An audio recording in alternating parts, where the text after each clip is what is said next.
Hello students, hello everyone, good morning all of you. अपना topic चल रहा था stereo chemistry and bonding in man group element and compound, जिसमें हम metal ligand bonding देख रहे थे। इस यूनिट का जो सेकंड पार्ट है मेटल लिगेंड बॉन्डिंग, उसके बारे में अपन डिस्कस कर रहे थे। मेटल लिगेंड बॉन्डिंग में हमने कुछ थ्योरीज देखी थी और उसमें हमने मेनली एमओटी थ्योरी जो है उसका डिस्कशन देखा था। एमओटी थ्योरी जो है उसमें मेटल और लिगेंड बॉन्डिंग किस तरह से होती है, ये बॉन्डिंग हमने ऑक्टाहाइडल जो कंपाउंड हैं, ऑक्टाहाइडल जो कॉम्प्लेक्स हैं, उन कॉम्प्लेक्स में देखा था। आज हम इस लेक्चर में टेट्राहाइडल और स्क्वायर पिलर, इनमें एमओटी है, उसको लेकर के डिस्कशन करेंगे। किस तरह से बॉन्डिंग होती है, उनके लिए सिमेट्री किस तरह से यूज की जाती है, सिमेट्री एलिमेंट्स क्या क्या होते हैं, ये सब चीज़ें हम इसमें लेक्चर में देखने वाले हैं आज। चलिए स्टार्ट करते हैं। MOT4 टेट्राहाइडल कंपाउंड देखिए क्या होती है। MOT4 tetrahedral complex according to group theory के अकॉर्डिंग टेट्राहाइडल कॉम्प्लेक्स है। कौन सी सिमेट्री होती है टेट्राहाइडल के लिए? TD सिमेट्री होती है। कौन सी सिमेट्री होती है? TD symmetry, which is use in the MOT of the tetrahedral complex. किसके लिए काम में ली जाती है? ये टेट्राहाइडल कॉम्प्लेक्सेस के लिए काम में ली जाती है। सिमेट्री एलिमेंट टेट्राहाइडल के लिए क्या यूज किया जाता है? TD। और कोऑर्डिनेशन नंबर जो होता है टेट्राहाइडल के लिए कितना होता है? 4 होता है। हाइब्रिडाइजेशन की बात करें तो कौन सा होता है? sp3। हाइब्रिडाइजेशन होता है sp3। और अगर कोऑर्डिनेशन नंबर की बात करें तो कितना होता है? 4 होता है। देखिएगा,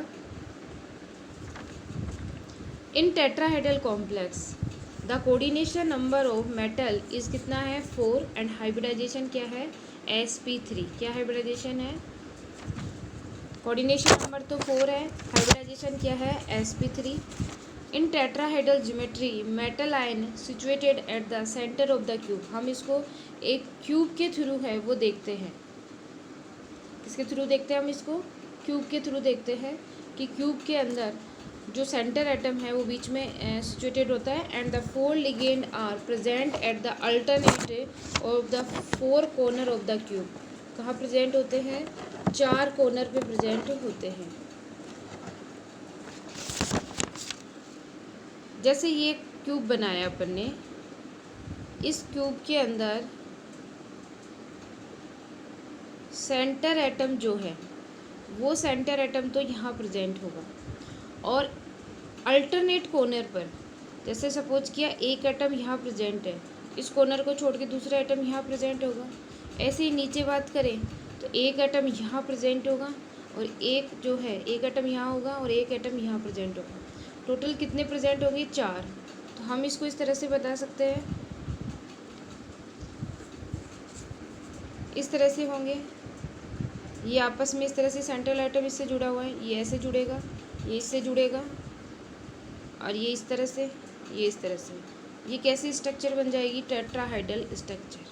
दिख रही है टेट्राहाइडल स्ट्रक्चर। तो हम इसके स्ट्रक्चर को एक क्यूब के थ्रू है वो देख सकते हैं।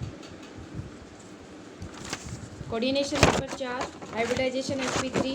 क्यूब के अंदर हम इसको रख करके टेट्राहाइडल को देखते हैं तो इसके अल्टरनेट कॉर्नर पे ये प्रेजेंट होता है। ये स्ट्रक्चर बना रखिए, देखिए एक्स वाई जेड डायरेक्शन में इसमें मेटल यहाँ प्रेजेंट है, तो ये अल्टरनेट 4 कॉर्नर पे प्रेजेंट है।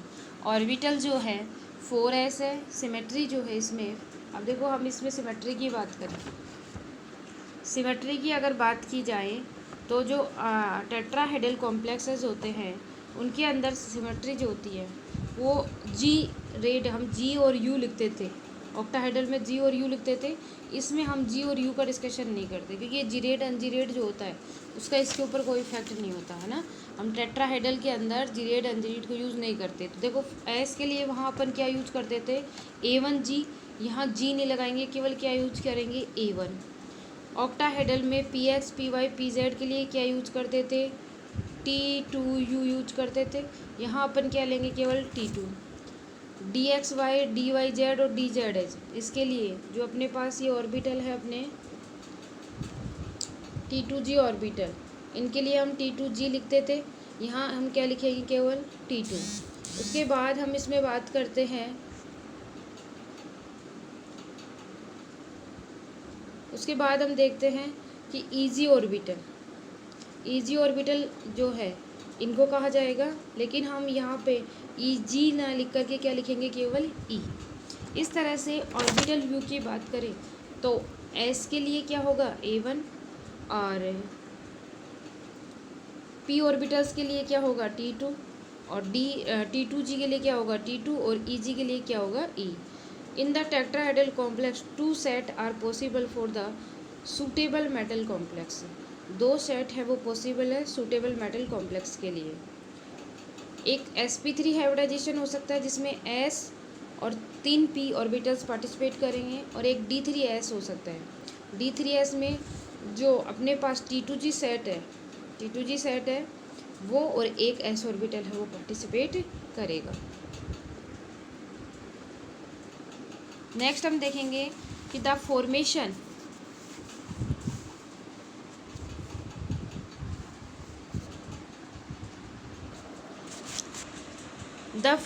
of the construction of the MOT 4 tetrahedral complex following step are involve. देखो 4 जो टेट्राहेड्रल कॉम्प्लेक्स है वो इन्वॉल्व होंगे, वो इस तरह से इन्वॉल्व होंगे। पहला पॉइंट है the central atom ion have the 9 balance orbitals. कितने ऑर्बिटल्स प्रेजेंट होगी, 9 बैलेंस ऑर्बिटल। सच एज कौन कौन से हो सकते हैं, DK5, SK3, और एक S का 1 और PK3। कितने हो गए total, 9। But in tetrahedral complex 4 ligand come in the between the axis. कितने लिगेंड आते हैं, केवल 4 लिगेंड आते हैं। The symmetry of the orbital can be given as. देखो जो हमने लास्ट वाली जो स्लाइड देखी है वो सेकंड पॉइंट और ये थर्ड पॉइंट है ना। इसका जो फर्स्ट पॉइंट है वो ये है कि जब MOT कॉम्प्लेक्स हम टेट्राहेड्रल की बात करते हैं तो उस समय सेंट्रल मेटल जो होता है उसके पास, पहला पॉइंट आपको ध्यान रखना है कि 9 बैलेंस ऑर्बिटल्स प्रेजेंट होते हैं। उनमें 5 DK होते हैं, 3 PK होते हैं और 1 S का होता है। लेकिन जब इसमें फॉर्मेशन होता है तो केवल 4 लिगेंड ही कमिंग होते हैं एक्सिस के अकॉर्डिंग। तो इसमें देखो हम क्या देखेंगे कि जब LGOs का फॉर्मेशन होगा तो 4 लिगेंड जो हैं, the 4 contain are 1 sigma orbital each which is combined to form the symmetric ligand group orbital, and LGOs become capable to overlapping with the metal complex. Sigma bond का formation होता है, और ये formation जो होगा वो किस तरह से होगा, जैसे हमने ऑक्टाहेड्रल में बात की थी कि LGOs बनते हैं। LGOs के लिए फर्स्ट A1 के लिए क्या यूज किया था, उसी तरह से इसमें भी LGOs का फॉर्मेशन होगा। सबसे पहले हम फर्स्ट की बात करेंगे, summation A1 equal to 1/√4 sigma 1 sigma 2 sigma 3 और सिग्मा 4। फर्स्ट के लिए लिखेंगे LGO जब बनेंगे तो फर्स्ट जो है S ऑर्बिटल की बात करें, स्फेरिकल होता है, ये सभी डायरेक्शन से पॉसिबल है। इसके अंदर सभी डायरेक्शन से सिग्मा 1 सिग्मा 2 सिग्मा 3 सिग्मा 4 किसी भी डायरेक्शन से बनाओ सभी तरफ पॉजिटिव प्रेजेंट होगा। फिर formation of the LGOs T2 के फॉर्मेशन की LGOs की बात करेंगे तो T2 के लिए हम PX PY PZ लेते हैं। सबसे हम पहले PX की बात करेंगे। PX में एक पॉजिटिव लोब होती है, एक नेगेटिव लोब होती है। अब इसका जब हम फॉर्मेशन करेंगे तो एक तरफ पॉजिटिव आएगा और एक तरफ नेगेटिव आएगा।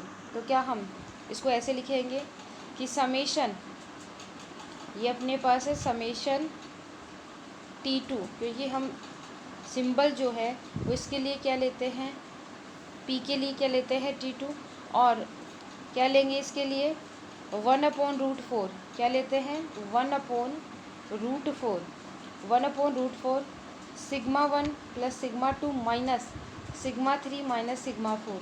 देखो सिग्मा 1 और सिग्मा 2 तो सेम प्लेन में प्रेजेंट है, हम कह सकते हैं पॉजिटिव प्लेन में प्रेजेंट है, और सिग्मा 3 और सिग्मा 4 कैसे प्लेन में प्रेजेंट है, नेगेटिव।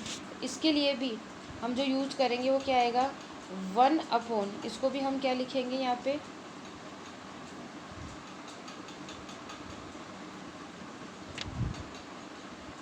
इसको लिखेंगे समेशन T2, और ये जो है वो है 1/√4 सिग्मा 1 सिग्मा 2 से माइनस सिग्मा 3 सिग्मा 4।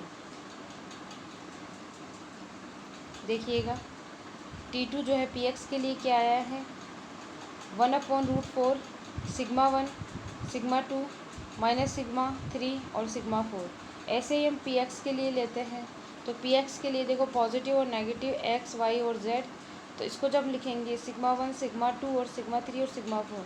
तो देखो हम सबसे पहले बात करेंगे पी एक्स की। जो पी एक्स वाली जो डायरेक्शन है, तो ये पॉजिटिव हो गया तो ये नेगेटिव हो गया, इधर ये पॉजिटिव तो ये नेगेटिव। तो अब इसका जब हम लिखेंगे ऑर्बिटल व्यू, तो क्या होगा, T2 पी वाई के लिए 1/√4 sigma 1 minus sigma 2 minus sigma 3 plus sigma 4। देखो ये कैसे हुआ, ये हम देखते हैं कि सिग्मा 1 जो है वो पॉजिटिव है, लेकिन सिग्मा 2 नेगेटिव है, सिग्मा 3 नेगेटिव है और सिग्मा 4 क्या है, पॉजिटिव है। देखो हम डायग्राम से देखते हैं, सिग्मा 1 पॉजिटिव है, सिग्मा 2 नेगेटिव है, सिग्मा 3 नेगेटिव है और सिग्मा 4 क्या है, पॉजिटिव है। तो इसका ऑर्बिटल व्यू जो बनाएंगे हम इस तरह से बनेगा। T2 PZ की बात करें, PZ के लिए भी हमारे पास 2 पॉजिटिव और 2 नेगेटिव, तो PZ T2 क्या होगा, T2 = 1/√4 sigma 1 minus sigma 2 minus sigma 3 plus क्या बन जाएगा, sigma 4। Formation of the A1 LGOs।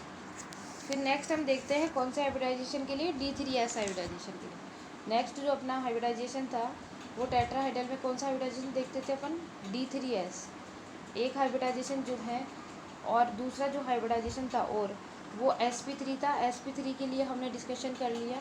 अब नेक्स्ट जो हाइब्रिडाइजेशन है वो देख रहे हैं हम D3S। D3S जो है उसमें देखो LGOs के फॉर्मेशन की बात करें तो एक्स वाई जेड, इसमें जो LGOs बनेंगे उसके लिए देखिएगा, A1 के लिए √1/4 sigma 1 sigma 2 sigma 3 sigma 4 same वैसे ही बनेंगे जैसे कि sp3D में बने थे। Formation of the T2 LGOs, T2 LGOs मतलब P वाले जो ऑर्बिटल्स हैं उनके LGOs की बात करें तो देखो ये स्टूडेंट कैसे बनेंगे। अब हम T2 की बात कर रहे हैं, T2 के लिए P ऑर्बिटल्स नहीं, इसमें D3S में केवल D पार्टिसिपेट करेगा भाई। D3S के अंदर D3S ऑर्बिटाइजेशन है तो केवल D ऑर्बिटल्स लेंगे, और D ऑर्बिटल में कौन से लेंगे, T2G सेट वाले लेंगे, हम कह सकते हैं T2 सेट वाले लेंगे। तो T2 सेट में कौन कौन आएगा, DXY DYZ DZX ये आएंगे। सबसे पहले हम DXY की बात करते हैं, तो DXY देखो X और Y दो तरह के प्लेन प्रेजेंट है। X प्लेन अगर क्या है, ये प्लस प्लस है सिग्मा 1 और सिग्मा 3, और ये जो है वो माइनस माइनस है, sigma 1 plus sigma 2 minus sigma 3 plus sigma 4 minus, इस तरह से इसका अरेंजमेंट हो जाएगा। ऐसे ही T2। नेक्स्ट हम इसमें देखेंगे कि T2 3DXZ और ये, तो इसमें हम देखेंगे देखो ये जो बनेगा DXY जो दो प्लेन है, इसके लिए हमारा जो ये बनेगा ये इस तरह से बनेगा, और इसके लिए जो T2 समेशन जो वैल्यू आएगी वो ये आएगी। ऐसे ही हमें T2 किसके लिए, DXYZ के लिए देखना है। DXYZ के लिए देखेंगे तो सेम है इसकी तरह भी, इसके लिए भी वही होगा, इसके लिए भी वही वैल्यू आएगी अपने पास। फिर हम ऐसे ही DZX के लिए देख लेंगे, DZX के लिए भी हमारे पास वही वैल्यू आएंगी, ठीक है। इस तरह से हमारे को DXYZ DZX सब के लिए हम ये वैल्यू है निकाल लेंगे। उसके बाद हम नेक्स्ट देखते हैं कि the formation T2 symmetry of LGOs can interact with the both side of metal T2 orbital P and D and formed 3 sigma molecular orbital। 3 sigma molecular orbitals है उनका फॉर्मेशन होगा। उसके बाद हम इसमें देखा है कि bonding molecular orbital 3s is partially anti bonding, कैसा होता है, partially anti bonding molecular orbital होता है, and 3s is the completely anti bonding molecular orbital. जो 3s है वो कैसा ऑर्बिटल होगा, कम्प्लीटली एंटी बॉन्डिंग ऑर्बिटल होगा। अब हम इसके एनर्जी ऑर्डर की बात करें, एनर्जी ऑर्डर की अगर बात की जाए तो energy order before molecular orbitals में देखो एनर्जी LGO जो है, LGOs के ऑर्बिटल्स की बात करें तो E1 जो है E ऑर्बिटल्स, उसके बाद बराबर होता है T2 ऑर्बिटल, उसके बाद ग्रेटर होता है A1 की और फिर T2 की, इस तरह से होती है। और आफ्टर मोलिकुलर ऑर्बिटल के बाद भी क्या होगा, T2 की सबसे कम, फिर A1 की, फिर E की, फिर E के बाद में T2 एंटी बॉन्डिंग की, T2 एंटी बॉन्डिंग में नॉन बॉन्डिंग आता है या पार्शियली बॉन्डिंग आता है। उसके बाद A1 एंटी बॉन्डिंग की, T2 एंटी बॉन्डिंग, इसमें भी पार्शियली एंटी बॉन्डिंग आता है। और T2 और A1 दोनों मिलके कौन सा हाइब्रिडाइजेशन शो करते हैं? D3S हाइब्रिडाइजेशन शो करते हैं। ये कौन सा शो करते हैं? sp3 हाइब्रिडाइजेशन शो करते हैं। ठीक है, नेक्स्ट हम इसमें देखेंगे ऑर्बिटल व्यू डायग्राम। देखिए ऑर्बिटल व्यू डायग्राम जो है वो मैं आपको बताती हूँ, ध्यान से देखिएगा। सबसे पहले हम इसमें इधर तो लेते हैं मेटल के ऑर्बिटल्स, और मेटल के ऑर्बिटल्स में कौन कौन से लेते हैं हम? E और T2। ठीक है, sp3 हाइब्रिडाइजेशन की बात कर रहे हैं। और अगर D3S की बात करेंगे तो यहाँ T2 कौन सा लिया जाएगा? D ऑर्बिटल्स वाले। एलजीओज में लेंगे, एलजीओज के लिए A1 और T2, एलजीओज के लिए A1 और T2। मेटल लिगेंड कॉम्प्लेक्स बन रहा है। सबसे पहले इसका T2 और इसका T2, ये D का भी हो सकता है, P का भी हो सकता है, दोनों हो सकते हैं ना। ओवरलैप करेंगे तो ये हमारे पास कौन सा ऑर्बिटल बन जाएगा? Bonding molecular orbital. कैसा ऑर्बिटल बन जाएगा? Bonding molecular orbital. फिर इसका A1, इसका A1 लिगेंड का और मेटल का A1, ये आपस में इंटरेक्ट होंगे। अब देखो A1 जो है, मेटल का A1 कहाँ से आएगा? S वाले ऑर्बिटल से। ये आपस में इंटरेक्ट होंगे तो A1 कैसा बनेगा? A1 बनेगा अपने पास बॉन्डिंग ऑर्बिटल। E जो होता है वो बॉन्ड बनाने में पार्टिसिपेट नहीं कर रहा, क्योंकि हम इसके अंदर T2 जो है P के या D प्लस P के कौन से शेड को काम में लेते हैं? इसका जो D प्लस P वाला सेट काम में लिया जाता है। D प्लस P वाला सेट काम में लेते हैं हम इसका, D प्लस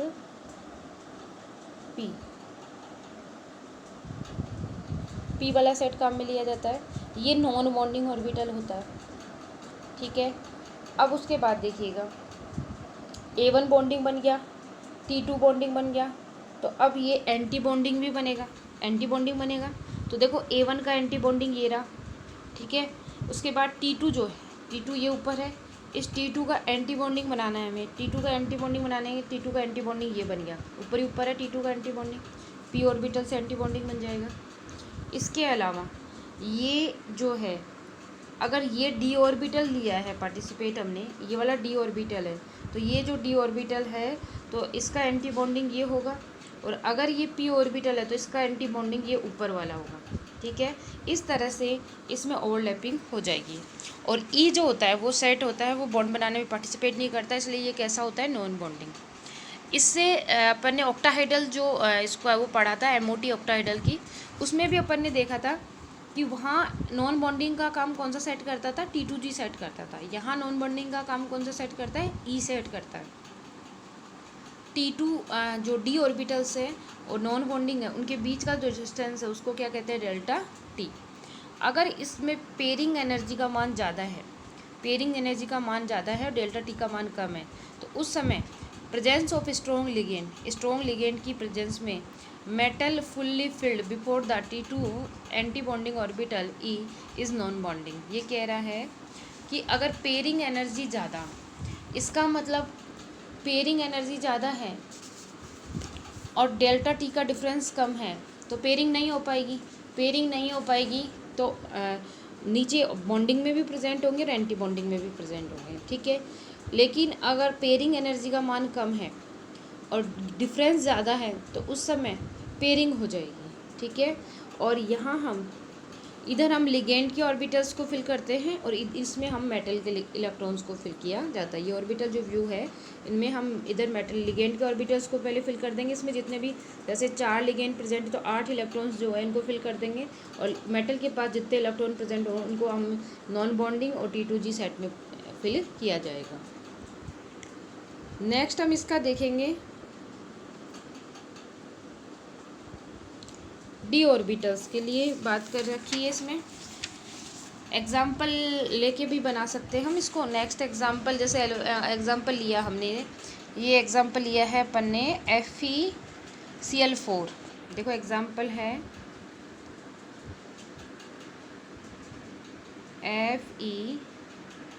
FeCl4 -2। ये एग्जाम्पल है अपना। इस एग्जाम्पल में सेंटर एटम कौन है, Fe, लिगेंड कौन है, Cl। ठीक है, अब इसका ऑर्बिटल व्यू हमने देखा, तो देखो ऑर्बिटल व्यू जब हम इसका देखेंगे तो हमने इधर की तरफ तो कौन बना दिए, मेटल बना दिए। मेटल में हमने कौन सा मेटल लिया है, Fe+2, और इधर हमारा Cl, कितने Cl प्रेजेंट है, 4Cl-, ये लिगेंड प्रेजेंट है। सबसे पहले बॉन्डिंग ऑर्बिटल बनेंगे। इसका एल्जियोज जो है, एल्जियोज के पास कितने इलेक्ट्रॉन प्रेजेंट है, 8 इलेक्ट्रॉन प्रेजेंट है। और Fe जो है, Fe+2 के पास कितने इलेक्ट्रॉन प्रेजेंट है, 6 इलेक्ट्रॉन प्रेजेंट है। ये 6 इलेक्ट्रॉन, एल्जियोज के 8 इलेक्ट्रॉन आपस में इंटरेक्ट होंगे और टोटल बॉन्डिंग और नॉन बॉन्डिंग और एंटी बॉन्डिंग ऑर्बिटल्स का फॉर्मेशन हो जाएगा।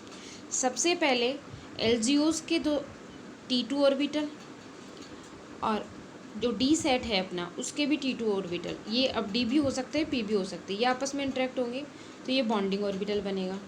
फिर इसका A1 सेट और इसका भी A1 सेट, ये आपस में इंटरेक्ट होंगे तो A1 बनेगा। फिर E सेट नॉन बॉन्डिंग होता ही है। टोटल हमें कितने इलेक्ट्रॉन भरने हैं, 8 इसमें है, 6 इसमें है, टोटल हमें 14 इलेक्ट्रॉन भरने हैं।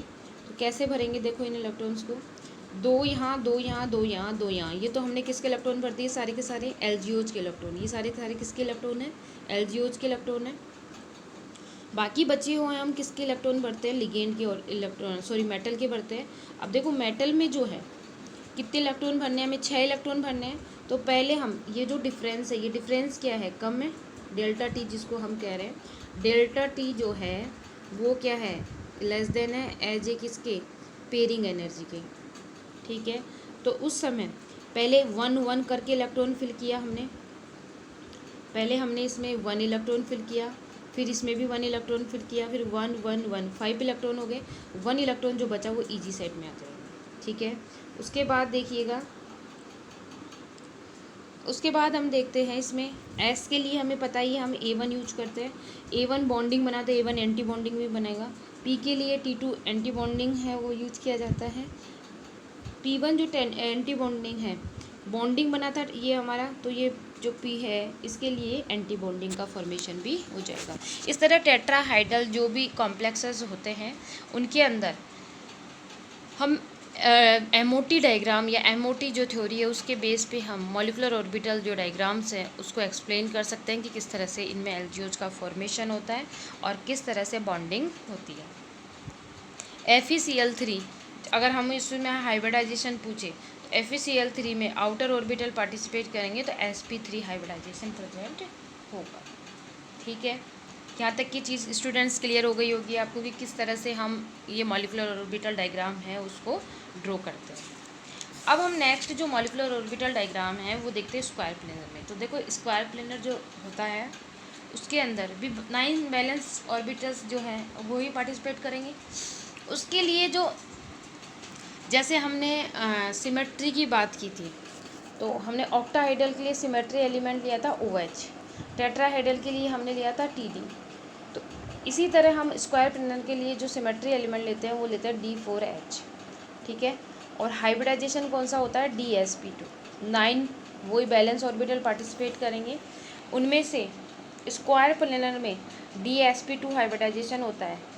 तो इसके अंदर X और Y प्लेन जो पार्टिसिपेट करते हैं P ऑर्बिटल्स के, और D ऑर्बिटल का जो है वो EG सेट का जो DX² - Y² होता है वो पार्टिसिपेट करता है। इस तरह से टोटल कितने ऑर्बिटल्स पार्टिसिपेट करेंगे, टोटल 4 ऑर्बिटल्स पार्टिसिपेट करेंगे, एक S ऑर्बिटल्स का, एक 4px का, एक 4py का और एक DX² - Y² का।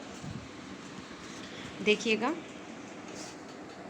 ये एग्जाम्पल के थ्रू बता दिए इसको। देखिएगा, स्क्वायर प्लेनर कॉम्प्लेक्सेस,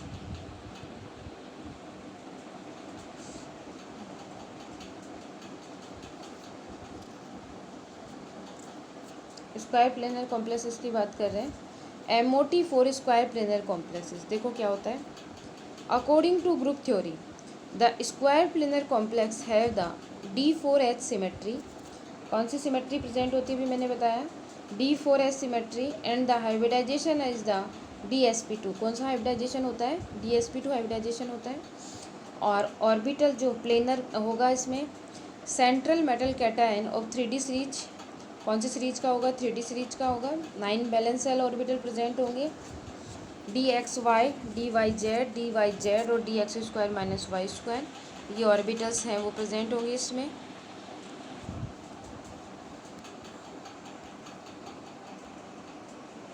और इसके अंदर जो स्क्वायर प्लेनर में लिगेंड अप्रोच करता है वो मेटल आयन में ओनली एक्स और वाई डायरेक्शन के थ्रू करता है। तो कौन कौन से ऑर्बिटल्स जो हैं वो पार्टिसिपेट करेंगे, मैंने आपको अभी बताया था, एक एस करता है, एक पी एक्स और पी वाई, और डी का भी एक्स वाई स्क्वायर वाला ऑर्बिटल्स है वो पार्टिसिपेट करेगा। टोटल कितने ऑर्बिटल्स प्रेजेंट होंगे? 9 ऑर्बिटल्स होंगे। और 9 ऑर्बिटल्स के लिए हम सिमेट्री देखते हैं, तो ये सिमेट्री जो है ये प्रेजेंट होती है। देखिएगा, DZ² के लिए सिमेट्री क्या होती है? A1, ये हमें अलग से ध्यान रखनी है, इसके लिए A1 होती है। X² माइनस Y² के लिए क्या होती है? B1 होती है, इसके लिए A1 होती है, इसके लिए B1 होती है। DXY के लिए होती है B2G होती है। DXZ DYZ के लिए EG होती है। 4S के लिए A1G होती है। PX और PY के लिए EU होती है। और PZ के लिए A2U होती है। क्या होती है? A2U। कौन सी होती है? A2U। इस तरह से ये इनकी सिमेट्री एलिमेंट्स हैं, वो आपको याद रखने हैं। अब हम इसमें फॉर्मेशन ऑफ द एलजीओज देखेंगे। कितने ऑर्बिटल्स जो हैं वो हमें ड्रॉ करने हैं? 4 orbital of the ligand which will be oriented in the XY plane are formed ligand group orbital and the symmetry of these LGOs are A1G, B1G and EU. This LGOs will treated with the metal orbital with same symmetry to form the sigma molecular orbitals. ये same symmetry के साथ में interact होते हैं और क्या बना लेते हैं? सिग्मा मॉलिकुलर ऑर्बिटल्स जो है उसका फॉर्मेशन कर लेते हैं। ठीक है। A1G LGO जो है वो XYZ, इसमें जब इंटरेक्शन होगा तो ये X positive direction, X negative direction, Y positive direction, Y negative direction. तो इसके लिए भी हम A1G के लिए जो लिखेंगे इसके लिए 1/√4 पॉजिटिव नेगेटिव वाला लिखेंगे। B1G के लिए भी हम इस तरह से कर सकते हैं। AU LGOs भी इस तरह से 1/√2 पॉजिटिव नेगेटिव बना सकते हैं। PY के लिए भी 1/√2, PY के लिए जो सिंबल होता है, सिमेट्री जो होती है, यूज करते हैं। Sigma Y and sigma -Y use करेंगे इसके लिए हम। उसके बाद नेक्स्ट हम देखेंगे इसमें A1G DZ² जो है उसके लिए सिमेट्री जो है वो यूज की जाती है, वो सिमेट्री यूज करते हैं अपन। इसके लिए सिमेट्री यूज की जाएगी DZ² Y² DZ² X²। ठीक है। DZ² के लिए अब देखो इसके लिए हम लिखेंगे 1/√2। अब ये नेगेटिव जोन में प्रेजेंट है, DZ² minus Y² DZ² minus X², ये होता है इसके लिए। तो इसके लिए हम जो है वो इस तरह से लिखेंगे, माइनस में सिग्मा X, माइनस में सिग्मा X, माइनस में सिग्मा Y और माइनस में सिग्मा माइनस Y, ये यूज़ करेंगे। अब इसका हम ऑर्बिटल व्यू देखते हैं। ये LGOs हमने बना लिए कि किस तरह से होते हैं। इसका ऑर्बिटल व्यू देखने के लिए सबसे मेन है कि हमें सिमेट्री एलिमेंट्स जो हैं, या हम कहते हैं कि सिमेट्री जो है वो पता होनी चाहिए कि किस तरह से इसका यूज किया जाएगा।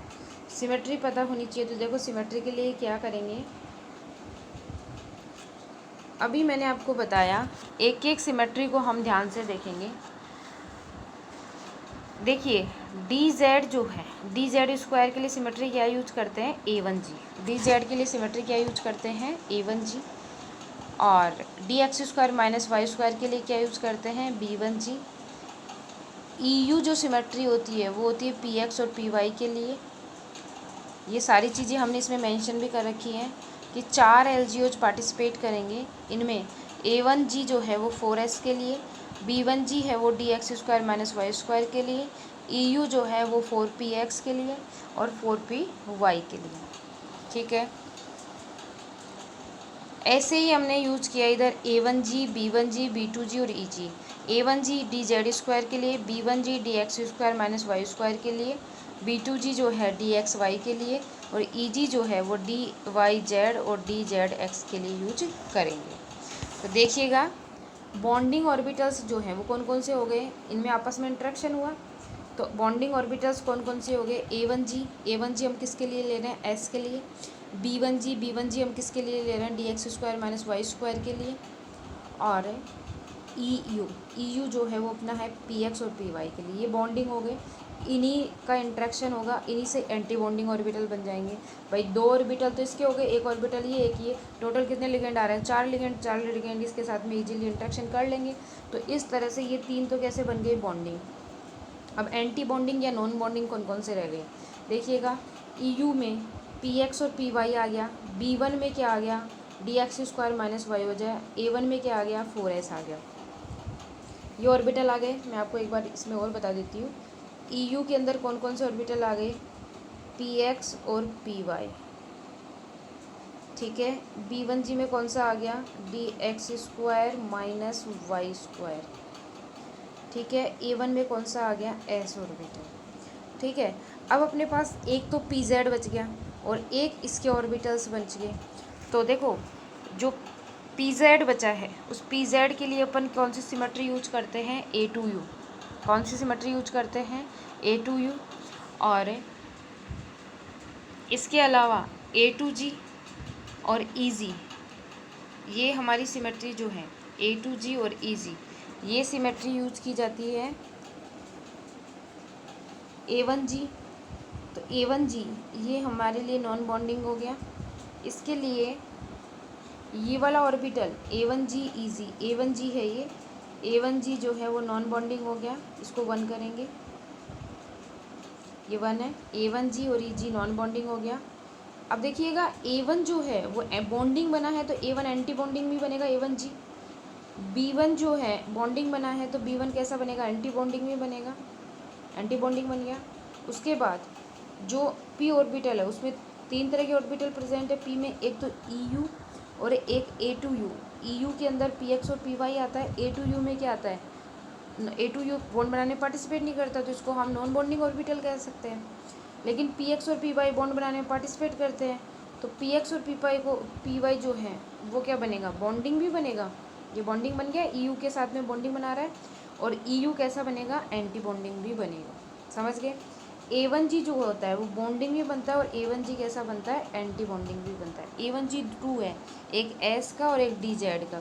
तो dz वाला तो पार्टिसिपेट करता नहीं है, dz वाला केवल एक तो एंटी बॉन्डिंग बनाएगा, स्लाइटली एंटी बॉन्डिंग बनाएगा, और एक ये A1G है वो एंटी बॉन्डिंग। 2 तरह के एंटी बॉन्डिंग ऑर्बिटल बनेंगे, 2 नॉन बॉन्डिंग ऑर्बिटल्स बन रहे हैं, और बाकी बॉन्डिंग और एंटी बॉन्डिंग ऑर्बिटल्स का फॉर्मेशन हो जाएगा। तो स्क्वायर प्लेनर जो ऑर्बिटल्स है उसमें हमें सिमेट्री थोड़ी ध्यान रखनी है। कौन कौन सी सिमेट्री हम यूज़ करेंगे, सिमेट्री जो है इसके लिए आपको पर्टिकुलर सभी ऑर्बिटल्स की सिमेट्री पता होनी चाहिए। जैसे dz² के लिए हम A1G लेंगे, dx² - y² के लिए B1G लेंगे जो कि स्क्वायर प्लेनर में बॉन्ड बनाने में पार्टिसिपेट करता है।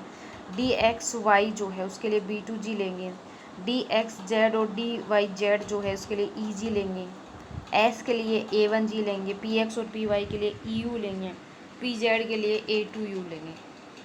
इस तरह से इनके ऑर्बिटल्स जो है उनकी सिमेट्री अगर हमें ध्यान है तो हम अच्छे से इसका MOT डायग्राम में स्क्वायर प्लेनर का वो ड्रॉ कर सकते हैं। उसके बाद हम इसके एनर्जी का ऑर्डर देख लेते हैं। एनर्जी का ऑर्डर जो होता है, एनर्जी जो है सबसे ज़्यादा एनर्जी किसकी हो गई, अगर हम इसे डायग्राम के थ्रू देखें तो EU एंटी बॉन्डिंग की, फिर A1 की, फिर A2 की, फिर B1 की, फिर A1 की, फिर ये नॉन बॉन्डिंग वाले की, फिर EU बॉन्डिंग की, फिर B1 बॉन्डिंग की, और फिर A1G जो है वो बॉन्डिंग की। और ये जो है इन ऑर्बिटल्स में हम लिगेंड के इलेक्ट्रॉन्स को फिल करते हैं और इन ऑर्बिटल्स के हम मेटल के इलेक्ट्रॉनों को फिल किया जाता है। इसके लिए एग्जांपल है वो देख लेते हैं। जैसे PtCl4-2 होता है, ठीक है, NiCl4-2 होता है। इनके अंदर हाइब्रिडाइजेशन कौन कौन सा होगा, स्ट्रॉन्ग लिगेंड पार्टिसिपेट करेगा तो ये हमारे पास DsP2 होगा या sp2 होगा, किस तरह से प्रेजेंट होंगे वो सभी इसके अंदर देखते हैं। ये MOT आपकी कंप्लीट हो गई है।